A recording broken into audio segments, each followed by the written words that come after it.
Dalam 3 riwayat, baik usia 4 tahun, 6, 10 tahun dan 51 tahun itu, yang disucikan, yang dibersihkan dari hati Nabi SAW itu digambarkan adalah alaqah, sebentuk sekerat cairan darah yang menempel di hati, yang di situ adalah terdapat bisikan syaitan. Dari besaran hati manusia, hanya bagian terkecil saja dari hati manusia ini yang menjadi alat penerima atau receiver bisikan syaitan ketika dia menyampaikan atau mendeliver pesan-pesannya, bisikan-bisikan buruknya, bisikan-bisikan jahatnya kepada manusia, yang isinya adalah al-ghillu wal hasad, disebutkan di dalam hadis Nabi SAW. Maka Allah keluarkan ghil dan hasad, rasa benci dan hasud, dendam, tidak senang orang lain mendapatkan kebaikan, mendapatkan rahmat Allah Subhanahu wa taala. Itulah yang dikeluarkan dari hati Nabi kita Muhammad SAW, yang kemudian dicuci dan dibersihkan oleh malaikat Jibril dengan dicuci dengan air Zamzam. Maka itu kita umat Rasulullah SAW ini tidak boleh kita memiliki hati yang kotor berupa al-ghil wal hasad, berupa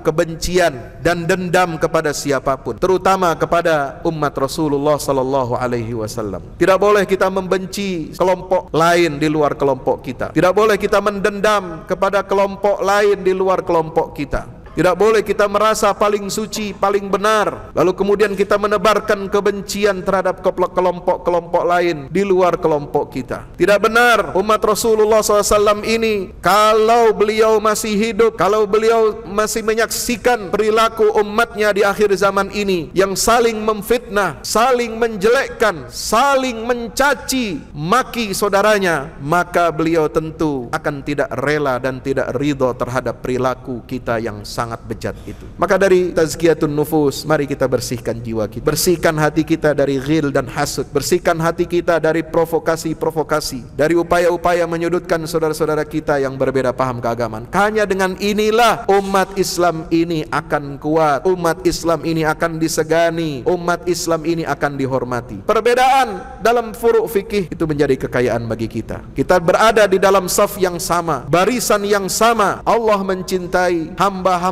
yang senantiasa berjuang di jalan Allah Ta'ala. Mereka membentuk saf barisan yang kokoh seperti halnya bangunan yang tegar, bangunan yang tegak kokoh. Maka kita mencintai Rasulullah sebagai suri tauladan kita dalam tazkiyatun nufus. Dalam kecintaan kita untuk mendapatkan keridhaan Allah Subhanahu wa Ta'ala, tidak ada amal yang melebihi ittiba kepada Rasulullah SAW yang akan menghadirkan cinta Allah kepada kita, yang akan menghadirkan maghfirah Allah untuk kita, sebagaimana diterangkan dalam surah Ali Imran, di mana Allah Subhanahu wa taala menyatakan, "Qul in kuntum tuhibbunallah fattabi'uni yuhibbukumullah wa yaghfir lakum dzunubakum." Katakanlah wahai Muhammad SAW, in kuntum tuhibbunallaha fattabi'uni. Jika kalian benar-benar mencintai Allah Subhanahu wa taala, maka hendaklah kalian mengikuti aku, yaitu siapa? Nabi Muhammad SAW. Ittiba kepada ajaran Nabi kita Muhammad SAW.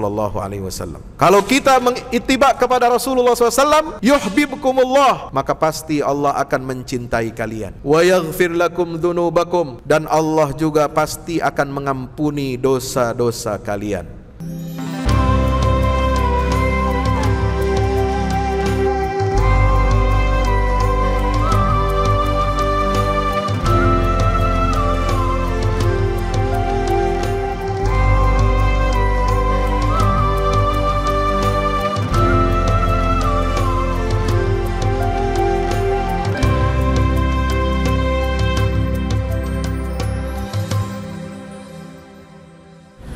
Assalamualaikum warahmatullahi wabarakatuh.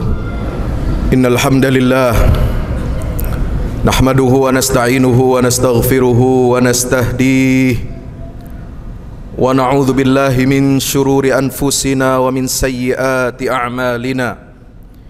Innahu may yahdihillahu fala mudilla lahu wa may yudlil fala hadiya lahu. Asyhadu an la ilaha illallah wahdahu la syarika lah, wa asyhadu anna Muhammadan abdullahi wa rasuluhu la nabiyya wa la rasula ba'dah. Allahumma salli wa sallim wa barik ala sayyidina wa habibina wa syafi'ina wa maulana Muhammadin wa ala alihi wa ashabihi wa man tabi'ahum bi ihsanin ila yaumil qiyamah. Ibadallah, usi nafsi wa iyyakum bi taqwallah. Ittaqullaha haqqa tuqatih wa la tamutunna illa wa antum muslimun. Hadirin jamaah Jumat yang insyaallah mudah-mudahan kita semuanya senantiasa diberkahi dan dirahmati oleh Allah Subhanahu wa taala.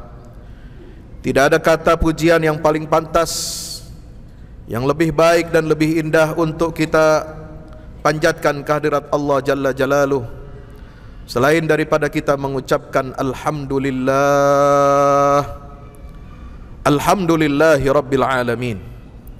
Segala puji hanya milik Allah, segala puji terpulang semuanya untuk Allah, karena hidup kita semua ini adalah milik Allah. Seluruh harta kita, rezeki kita, kesehatan kita, kehidupan kita, semuanya adalah milik Allah.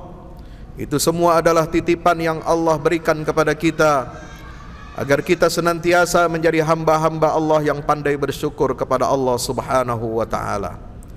Harta bukan milik kita, nyawa bukan milik kita, kenikmatan bukan milik kita, karena itu semua harus dipertanggungjawabkan di hadapan Allah Subhanahu wa ta'ala. Rasulullah sallallahu alaihi wasallam yang sangat kita cintai, kita muliakan, yang kita agungkan, karena namanya selantiasa bersanding dengan nama Allah Jalla Jalaluhu Subhanahu wa ta'ala, senantiasa mengingatkan kepada kita betapapun kecil, betapapun nikmat yang kecil yang kita rasakan, yang kita nikmati, tetapi kita semuanya harus senantiasa mawas diri, senantiasa kita harus bersyukur kepada Allah. Senantiasa Rasulullah mengingatkan kepada kita bahwa itu semua akan dipertanggungjawabkan di hadapan Allah di hari kiamat. Pernah Nabi SAW, beliau selesai makan kurma. Kurma bukan makanan yang mewah, kurma bukan makanan yang mahal, dan minum air putih.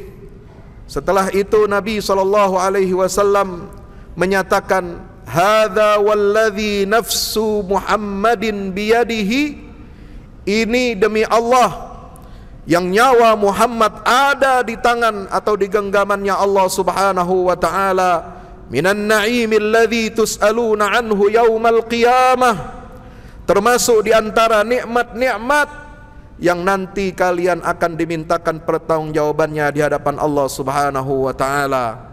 Apa saja kata Rasulullah? Zillun barid, kita berteduh di tempat yang nyaman, berteduh dari terik sinar matahari, itu nanti akan dimintakan pertanggungjawaban di hadapan Allah Subhanahu wa ta'ala. Yang kedua adalah rutabun tayyib, satu butir kurma yang nikmat, itu juga akan dimintakan pertanggungjawabannya di hadapan Allah Subhanahu wa ta'ala.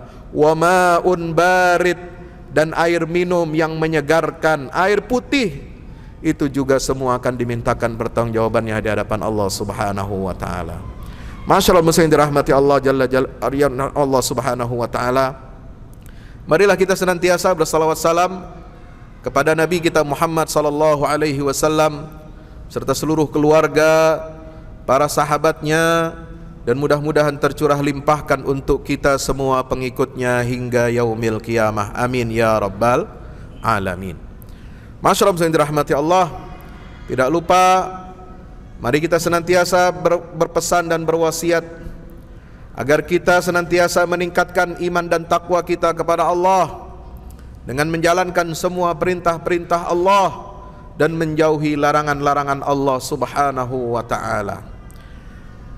Ada seorang ulama besar, Grand Sheikh Al-Azhar dari Kairo, Mesir, yang memimpin institusi pendidikan dan pengkajian Islam tertua di atas muka bumi ini, yaitu Syekh Abdul Halim Mahmud, seorang doktor lulusan dari Sorbonne, Prancis. Beliau adalah seorang al-arif billah, menulis salah satu buku yang berjudul An-Nabiyyu wal Qur'an, Sang Nabi dan Al-Quranul Karim. Di dalam kitab yang sangat luar biasa itu, Syekh Abdul Halim Mahmud menekankan pentingnya kita untuk beruswah, untuk meneladani baginda Rasulullah Muhammad sallallahu alaihi wasallam. Dalam aspek apa? Dalam hal keteladanan apa yang ditekankan oleh beliau, yang menjadi pangkal dan titik tolak perubahan bagi umat Islam, bagi umatnya Nabi kita Muhammad sallallahu alaihi wasallam, yaitu aspek keteladanan dalam tazkiyatun nufus, dalam penyucian jiwa, dalam pembersihan hati kita dari segala macam noda-noda kemusyrikan, dari kotoran kekufuran, dari penyakit-penyakit hati yang senantiasa bercokol di dalam hati kita, yang ini menyebabkan runtuhnya akhlak kita umat Nabi kita Muhammad SAW, yang menyebabkan pikiran kita terbelenggu oleh cara berfikir orang-orang kafir, orang-orang musyrik, oleh orang-orang ateis, yang akan menghancurkan cara pandang kita mulai dari akidah, syariat, dan muamalah. Itu semua berpangkal dari kerusakan hati yang mana ditekankan oleh Nabi kita Muhammad sallallahu alaihi wasallam agar kita senantiasa membersihkan jiwa kita.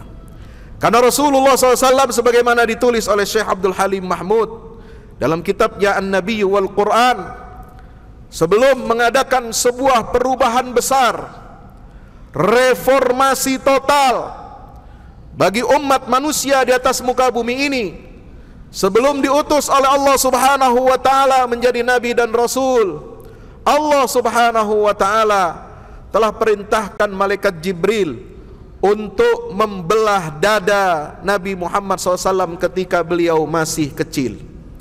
Dicatat di buku itu 2 kali Jibril atas perintah Allah Subhanahu wa taala diperintahkan untuk membelah dada dan mencuci hatinya Rasulullah sallallahu alaihi wasallam. Pertama di usia 4 tahun. Itu diriwayatkan dalam hadis riwayat Imam Muslim. Yang kedua dalam usia beliau 10 tahun. Sudah agak besar sedikit. Itu diriwayatkan oleh Imam Ahmad dan para perawi hadis lainnya. Dan yang ketiga, pembelahan dada Rasulullah sallallahu alaihi wasallam dan penyucian hati beliau terjadi setelah Nabi kita Muhammad sallallahu alaihi wasallam diangkat sebagai utusan Allah Subhanahu wa taala, yaitu dalam peristiwa Isra dan Mi'raj.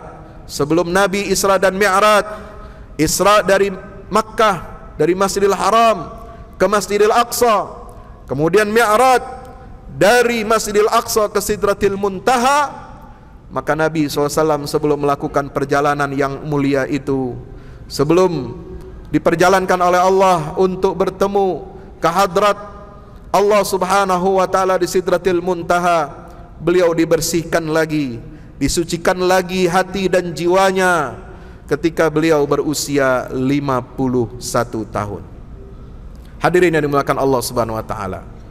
Ini diriwayatkan dalam banyak kitab hadis, di antaranya Bukhari Muslim. Apa makna simbolisasi pembelahan dada dan penyucian hati Nabi kita Muhammad sallallahu alaihi wasallam ini? Yaitu apa? Ini maknanya, sebelum kita melakukan perubahan apapun, sebelum kita melakukan perbaikan apapun, harus dimulai dari penyucian jiwa, tazkiyatun nufus. Nabi sebelum beliau Muhammad SAW sebelum diutus menjadi Rasul, beliau dibersihkan jiwanya, disucikan hatinya sebanyak 2 kali, umur 4 tahun dan umur 10 tahun. Dan setelah diangkat menjadi Rasul, sebelum ada peristiwa besar yang mengubah perjalanan dakwah Islamiyah, yang mengubah sejarah umat manusia, yaitu peristiwa hijrahnya Nabi SAW yang diawali dengan Isra dan Mi'raj, maka Rasulullah SAW pun juga dibelah dadanya dan dibersihkan atau disucikan hatinya oleh Allah Subhanahu wa taala. Hadirin yang dirahmati Allah Subhanahu wa taala, apa yang dibersihkan dari hati Nabi SAW? Dalam beberapa hadis, dalam 3 riwayat, baik usia 4 tahun, 6, 10 tahun dan 51 tahun itu, yang disucikan, yang dibersihkan dari hati Nabi SAW itu digambarkan adalah alaqah, sebentuk zigot atau sebentuk sekerat cairan darah yang menempel di hati, yang di situ adalah terdapat bisikan syaitan. Dari besaran hati manusia, hanya bagian terkecil saja dari hati manusia ini yang menjadi alat penerima atau receiver bisikan syaitan ketika dia menyampaikan atau mendeliver pesan-pesannya, bisikan-bisikan buruknya, bisikan-bisikan jahatnya kepada manusia. Yang disebut oleh hadis tersebut adalah al-alaqah, yang isinya adalah al-ghillu wal hasad, disebutkan di dalam hadis Nabi SAW. Maka Allah keluarkan ghil dan hasad, rasa benci dan hasud, dendam, tidak senang kepada orang lain, tidak senang orang lain mendapatkan kebaikan, mendapatkan rahmat Allah Subhanahu wa taala. Itulah yang dikeluarkan dari hati Nabi kita Muhammad SAW, yang kemudian dicuci dan dibersihkan oleh malaikat Jibril dengan dicuci dengan air Zam-Zam. Hadirin yang dimuliakan Allah Subhanahu wa taala, maka itu kita umat Rasulullah SAW ini tidak boleh kita memiliki hati yang kotor berupa al-ghil wal hasad, berupa kebencian dan dendam kepada siapapun, terutama kepada umat Rasulullah sallallahu alaihi wasallam. Tidak boleh kita membenci kelompok lain di luar kelompok kita. Tidak boleh kita mendendam kepada kelompok lain di luar kelompok kita. Tidak boleh kita merasa paling suci, paling benar, lalu kemudian kita menebarkan kebencian terhadap kelompok-kelompok lain di luar kelompok kita.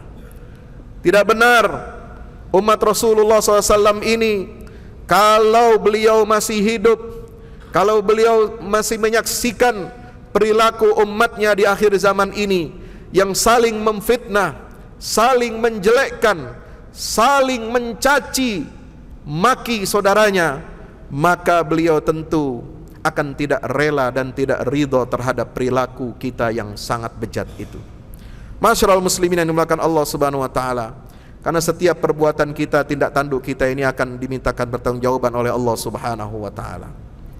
Kita masih ingat dalam beberapa masa tempo, beberapa tahun terakhir ini, seringkali perbedaan-perbedaan paham keagamaan di tengah umat Islam ini senantiasa dipanas-panasi, dihembuskan lagi, dipanggang dengan berbagai macam alat panggang, disiram bensin, api yang kecil, disiram bensin supaya api itu membesar dan menghanguskan serta menghancurkan rumah umat Islam yang kita cintai ini.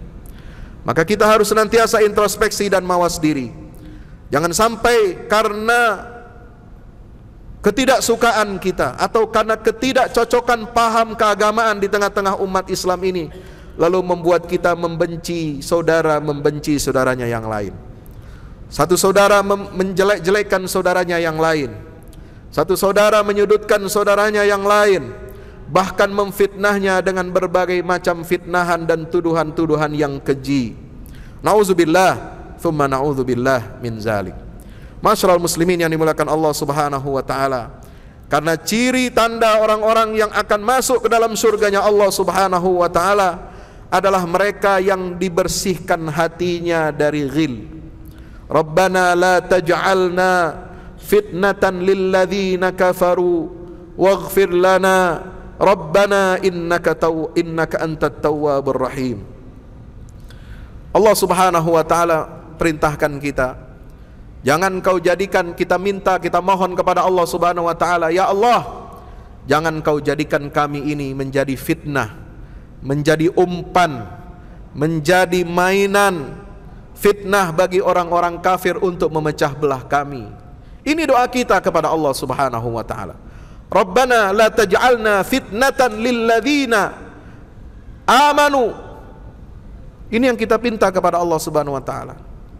Bahkan kita diperintahkan oleh Allah Subhanahu wa taala senantiasa mendoakan saudara-saudara kita, apalagi yang sudah meninggal dunia.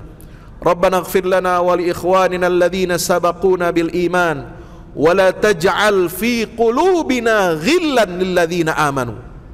Rabbana innaka raufur rahim. Ya Allah, ampunilah dosa-dosa kami, dosa-dosa saudara-saudara kami yang telah mendahului kami membawa iman, dan jangan Engkau jadikan di dalam hati-hati kami ini terdapat ghil, kebencian terhadap orang-orang yang beriman. Berarti kalau ada orang yang beriman, yang mengaku sebagai umat Rasulullah SAW, tetapi di dalam hatinya terus ditanamkan dan dikobarkan kebencian terhadap sesama umat Islam, berarti dia bukan ciri hamba Allah, bukan ciri umat Rasulullah sallallahu alaihi wasallam yang dipuji di dalam surah Al-Hasyr, yang dipuji oleh Allah kepada kaum muhajirin, kepada kaum ansar, dan orang-orang yang ada hidup setelah mereka, kaum muhajirin dan ansar. Masyarul muslimin dirahmati Allah subhanahu wa ta'ala. Maka tidak perlu kita memojokkan, kita menjelek-jelekkan saudara kita yang berbeda paham dalam keagamaan.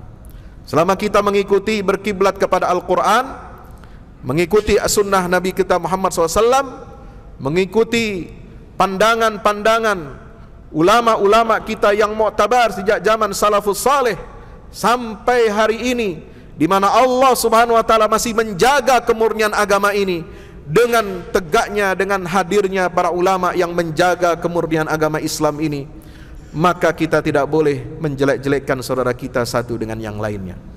Ada perbedaan-perbedaan itu pasti, dan semua yang diamalkan oleh mazhab-mazhab fikih dalam Islam di kalangan ahlu sunnah wal jamaah ini, semua itu tertampung di dalam nas-nas Al-Quran dan sunnah Nabi kita Muhammad SAW, baik yang kunut maupun yang tidak kunut, yang menyatakan kunut itu sunnah atau yang menyatakan kunut itu bid'ah di dalam salat subuh. Apakah yang kemudian yang ziarah kubur atau yang menjaga atau berhati-hati dalam ziarah kubur, yang bertawassul kepada orang saleh ataupun yang tidak bertawassul kepada orang saleh dan para nabi, semua amalan-amalan seperti itu yang kelihatannya kontra satu dengan yang lainnya, itu semua sudah dipraktekkan oleh para ulama-ulama kita, baik di zaman salafus saleh maupun di zaman khalaf, sehingga semuanya masih dalam kerangka ahlu sunnah wal jamaah. Maka kita jangan mengaku-ngaku paling sunnah sendirian, paling benar sendirian, paling suci sendirian, yang lain ahli bid'ah, yang lain masuk neraka. Nauzubillah tsumma nauzubillah min. Boleh kita meyakini paham keagamaan kita yang paling benar, boleh, tapi kita tidak boleh memecah belah dan mengadu domba saudara-saudara kita umat Islam. Boleh kita meyakini paham keagamaan kita, mazhab kita yang paling benar, boleh, tapi yang tidak boleh adalah memfitnah saudara kita, menjelek-jelekkan dan menghancurkan persatuan dan kesatuan umat Islam. Karena perintah Allah Subhanahu wa taala untuk menjaga persatuan umat Islam ini, wa'tasimu bihablillahi jami'an wala tafarraqu, bersatulah kalian, berpegang teguhlah kalian semua kepada tali agama Allah Subhanahu wa taala, dan jangan kalian bercerai-berai. Ini perintah Allah Subhanahu wa taala. Maka dari tazkiyatun nufus, mari kita bersihkan jiwa kita, bersihkan hati kita dari ghil dan hasud, bersihkan hati kita dari provokasi-provokasi, dari upaya-upaya menyudutkan saudara-saudara kita yang berbeda paham keagamaan. Hanya dengan inilah umat Islam ini akan kuat, umat Islam ini akan disegani, umat Islam ini akan dihormati. Perbedaan dalam furu' fikih itu menjadi kekayaan bagi kita. Kita berada di dalam saf yang sama, barisan yang sama. Innallaha yuhibbul ladzina yuqatiluna fi sabilihi saffan ka'annahum bunyanun marsus. Allah mencintai hamba-hambanya yang senantiasa berjuang di jalan Allah Ta'ala. Mereka membentuk saf, barisan yang kokoh, seperti halnya bangunan yang tegar, bangunan yang tegak kokoh. Jangan kita hancurkan bangunan saf barisan kita ini hanya karena perbedaan furu'. Satu saf, satu jamaah, ada yang kunut, ada yang tidak kunut. Satu saf, satu jamaah di dalam masjid, Ada yang tarawihnya 8 rakaat atau 11 rakaat dan ada yang 23, silahkan. Satu shaf dalam satu jamaah. Ada yang mengamalkan salat witir, mengangkat doa tangan dalam kunut seperti yang dilakukan di Masjidil Haram di 15 hari terakhir, ataupun yang tidak, maka kita sama-sama bagian dari umat Rasulullah sallallahu alaihi wasallam. Yang baca niat dengan dilafatkan ataupun yang tidak dilafatkan di dalam hati saja juga, mari kita sama-sama, tidak perlu kita saling menjelek-jelekkan. Yang kedua, masyarakat muslim dirahmati Allah, pembersihan jiwa ini, kata Syekh Abdul Halim Mahmud, itu adalah merupakan titik tolak pangkal kebahagiaan kita di dunia dan di akhirat. Betapa banyak dalam ayat-ayat Al-Quranul Karim Allah Subhanahu wa ta'ala mengingatkan kepada kita bahwa dari titik tolak iman, dari amal saleh, dari penyucian jiwa itu, Allah Subhanahu wa ta'ala memberikan berbagai macam keutamaan kepada kita. Satu, kita akan mendapatkan hayatan tayyibah, sebagaimana disebutkan di dalam surah An-Nahl ayat 97. Man amila salihan min dzakarin aw untha wa huwa mu'minun falanuhyiyannahu hayatan tayyibah. Siapa orang yang beramal saleh dan dia beriman, apakah dia laki-laki mukmin atau perempuan mukminah, siapa yang beramal saleh dan beriman kepada Allah Subhanahu wa ta'ala, ini syaratnya yang disebut sebagai seorang mukmin. Tanpa perlu embel-embel ormas, tanpa perlu embel-embel nama kelompok, nama golongan, apapun namanya, selama dia beramal saleh dan dia beriman kepada Allah Subhanahu wa ta'ala, dia mau menyucikan jiwanya, dia mau bersatu di bawah kalimat la ilaha illallah Muhammadun Rasulullah sallallahu alaihi wasallam, kita saling menghormati, maka Allah Subhanahu wa ta'ala akan menjadikan hidupnya itu sebagai kehidupan yang baik. Fala nuhyiyannahu hayatan tayyibah, maka kami akan berikan kepada orang tersebut kehidupan yang baik, kehidupan yang sejahtera, kehidupan yang damai, kehidupan yang tentram, baik di dunia apalagi nanti di yaumil akhir kelak. Yang kedua, di dalam Al-Quran juga kata tayyibah akan diberikan kepada anak cucu dan keturunan kita. Ini yang kita mohonkan selalu kepada Allah Subhanahu wa ta'ala. Sebagaimana dalam surat Al-Imran ayat 38 mengutip doa Nabi Zakaria, hunalika da'a Zakaria rabbah qala rabbi habli min ladunka dzurriyyatan tayyibah innaka sami'ud du'a.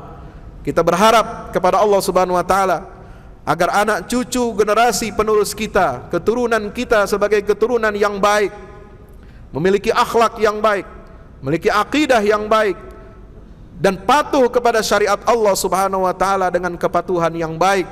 Meskipun ada kekurangan di sana sini, tetapi kita masih bisa senantiasa saling mengingatkan, dan kita diperintahkan oleh Allah Subhanahu wa ta'ala untuk banyak beristighfar kepada Allah ta'ala. Yang kedua, yang ketiga dalam Al-Quran disebutkan masakin tayyibah. Bagaimana dalam surat At-Taubah 72, Allah memberikan janjinya kepada orang-orang yang beriman, laki-laki maupun perempuan, akan dimasukkan ke dalam surga yang di bawahnya mengalir sungai-sungai, wa masakin tayyibah, dan tempat-tempat atau rumah-rumah tinggal yang baik di akhirat kelak di dalam surganya Allah Subhanahu wa ta'ala.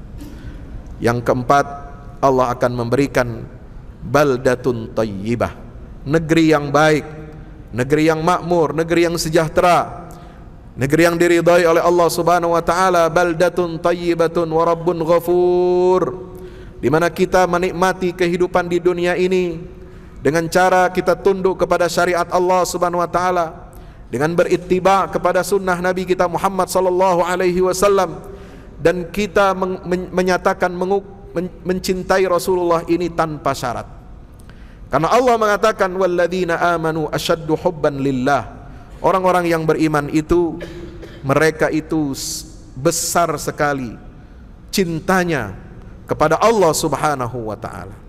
Di antara apa yang dicintai oleh Allah Subhanahu wa ta'ala itu adalah kecintaan Allah kepada nabinya Muhammad sallallahu alaihi wasallam. Maka kalau kita mencintai Rasulullah SAW dengan ittiba kepada sunnah-sunnahnya Nabi kita Muhammad SAW, maka kita akan mendapatkan kecintaan yang besar kepada Allah Subhanahu wa ta'ala. Masyarul muslimin yang dimuliakan Allah Subhanahu wa ta'ala, maka kita mencintai Rasulullah sebagai suri tauladan kita dalam tazkiyatun nufus, dalam kecintaan kita untuk mendapatkan keridhaan Allah Subhanahu wa ta'ala. Tidak ada amal yang melebihi ittiba kepada Rasulullah SAW yang akan menghadirkan cinta Allah kepada kita, yang akan menghadirkan maghfirah Allah untuk kita, sebagaimana diterangkan dalam surah Ali Imran, di mana Allah Subhanahu wa taala menyatakan, "Qul in kuntum tuhibbunallah fattabi'uni yuhibbukumullah wa yaghfir lakum dzunubakum." Katakanlah wahai Muhammad SAW, in kuntum tuhibbunallaha fattabi'uni, jika kalian benar-benar mencintai Allah Subhanahu wa taala, maka hendaklah kalian mengikuti aku, yaitu siapa? Nabi Muhammad sallallahu alaihi wasallam. Ittiba kepada ajaran Nabi kita Muhammad sallallahu alaihi wasallam. Kalau kita mengittiba kepada Rasulullah SAW, yuhibbukumullah, maka pasti Allah akan mencintai kalian. Wa yaghfir lakum dzunubakum, dan Allah juga pasti akan mengampuni dosa-dosa kalian, insyaallah. Barakallahu li wa lakum fil Qur'anil azim, wa nafa'ani wa iyyakum bima fihi minal ayati wa dzikril hakim. Aqulu qawli hadza fastaghfiruhu innahu huwal ghafurur rahim.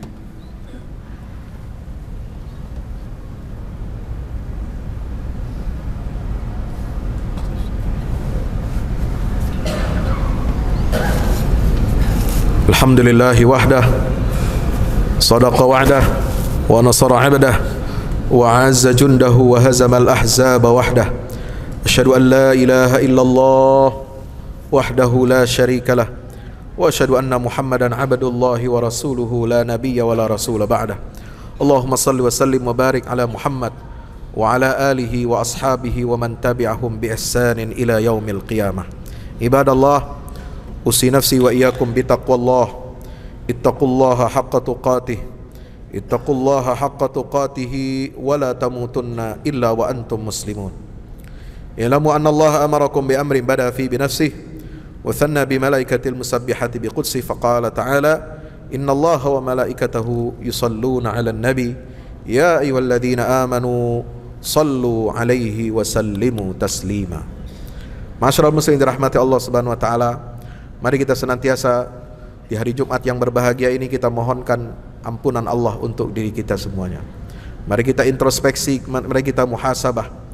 Mari kita senantiasa perbaiki hubungan kita dengan Allah, hubungan kita dengan sesama umat Rasulullah sallallahu alaihi wasallam. Karena ini sangat penting bagi kita agar kita tetap terus terjaga ukhuwah persaudaraan di antara kita. Jangan sampai perbedaan-perbedaan kita lalu kemudian kita menuding, kita menjelek-jelekkan kelompok lain. Ada satu kesempatan untuk menjelekkan, kita jelekkan semuanya. Seperti peristiwa kemarin, ada perayaan atau katakanlah segelintir orang di satu negara Arab Saudi, yang rakyatnya ada yang sebagian merayakan semacam Halloween. Lalu kemudian kita jadikan itu sebagai ukuran, lalu menuding-nuding. Maulid Nabi katanya dilarang di Arab Saudi, tapi perayaan Halloween dibolehkan. Apa urusan kita dengan perayaan Halloween di negara lain? Tidak ada urusan kita. Lebih baik kita mengaca kepada diri sendiri. Kondisi negara kita jauh lebih berat, jauh lebih buruk daripada mungkin yang ada di negara lain. Tidak ada hubungannya. Di Arab Saudi tidak ada pelarangan Maulid Nabi. Ada komunitas Muslim yang merayakan Maulid Nabi, bebas mengadakan walaupun di tempatnya masing-masing. Tidak di masjid-masjid yang umum yang di bawah otoritas kerajaan, karena memang mazhab kerajaan itu memang tidak ada tradisi perayaan Maulid Nabi kita Muhammad SAW. Tapi bukan berarti ada pelarangan, bukan berarti ada pembubaran paksa perayaan-perayaan Maulid di komunitas-komunitas tertentu. Tidak ada pembubaran, tidak ada pelarangan seperti kita ada pembubaran pengajian yang dilakukan oleh elemen-elemen masyarakat sipil, lalu kemudian mengundang Aparat mengundang pemerintah untuk ikut campur tangan dalam persoalan agama. Aparat keamanan dipaksa untuk menjadi polisi akidah dan polisi fikih. Ini musibah bagi umat Islam. Jangan sampai kita menyeret-nyeret aparatur negara kita untuk menjadi polisi akidah dan polisi fikih. Urusan akidah, urusan fikih cukup diselesaikan di majlis-majlis ilmu. Saling tawasaw bil haq, tawasaw bis sabr. Bukan waktunya kita untuk menjelek-jelekan saudara kita yang berbeda mazhab dan berbeda keyakinan dalam soal pemahaman keagamaan Islam ini. Dan itu kita bersyukur kepada Allah, menjadi bukti. Kalau di negara tempat lahirnya Islam saja ada model kemasan seperti itu menjadi bukti bahwa Islam ini kiblatnya bukan kepada suatu negara. Islam ini kiblatnya bukan kepada kebijakan pemerintah suatu negara. Islam ini berkiblat kepada Al-Quran. Islam ini berpijak kepada sunnah Rasulullah. Islam ini mengikuti fatwanya ulama-ulama yang lurus, ulama yang istiqomah. Bukan kita menilai dan mengukur Islam dari peristiwa-peristiwa kecil yang itu menyimpang dari ajaran Islam yang terjadi di negeri kelahirannya Islam itu sendiri. Maka kita bersyukur kepada Allah Subhanahu wa taala. Ada peristiwa itu mengingatkan kepada kita bahwa Islam ini adalah rahmatan lil alamin. Islam itu bukan karena faktor apa yang terjadi di negeri tersebut. Maka selama kita berpegang teguh kepada tali Allah, berpegang teguh kepada Al-Quran, berpegang teguh kepada sunnah Nabi kita Muhammad SAW, insya Allah kita semua akan selamat dunia akhirat. Mari terus jaga persatuan kita. Mohon ampun kita kepada Allah Subhanahu wa taala. Astaghfirullahalazim, astaghfirullahalazim, astaghfirullahalazim. Alhamdulillahi rabbil alamin. Allahumma salli wa sallim wa barik ala Muhammad wa ala ali Muhammad kama sallaita ala Ibrahim wa ala ali Ibrahim fil alamin innaka Hamidum Majid. Allahumma ighfir lil muslimin wal muslimat wal mu'minin wal mu'minat al ahya'i minhum wal amwat innaka ya rabbana sami'un qaribun mujibud da'awat. Allahumma ansur al-islam wa izzal muslimin wa ali bi fadlika kalimatil haqq ila yaumiddin. Allahumma ansur man nasara ad-din wa khudhul man khadhala al-muslimin. Allahumma arinal haqqa haqqan warzuqna ittiba'ah wa arinal batila batilan warzuqna ijtinabah. Rabbana la tuzigh qulubana ba'da idh hadaytana wa hab lana min ladunka rahmah innaka antal wahhab. Rabbana ighfir lana dhunubana wa kaffir 'anna sayyi'atina wa tawaffana ma'al abrar. Rabbana wa atina ma wa'adtana 'ala rusulika wa la tukhzina yawmal qiyamah innaka la tukhliful mi'ad. Rabbana atina fid dunya hasanah wa fil akhirati hasanah wa qina 'adzaban nar. Wa sallallahu ala 'abdika wa rasulika Muhammad wa ala alihi wa sahbihi wasallam walhamdulillahi rabbil alamin wa aqimis shalah.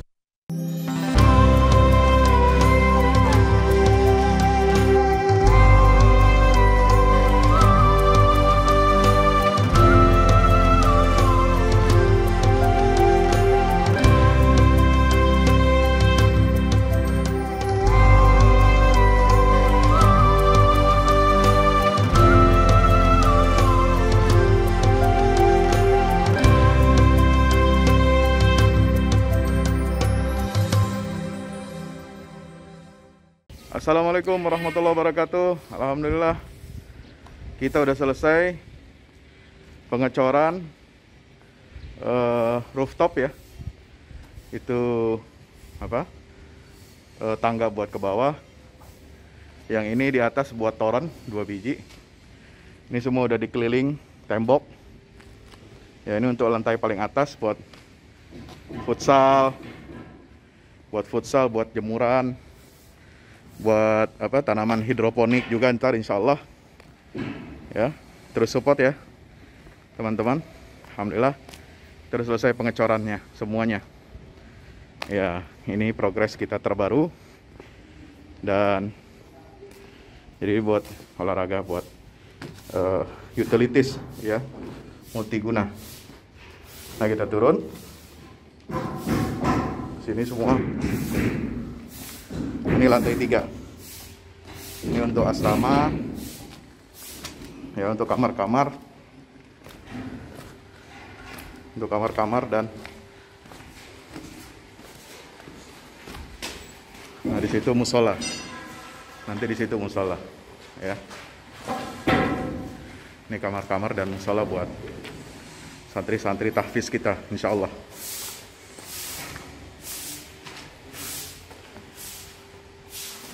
Nah ini lantai 2 kita turun.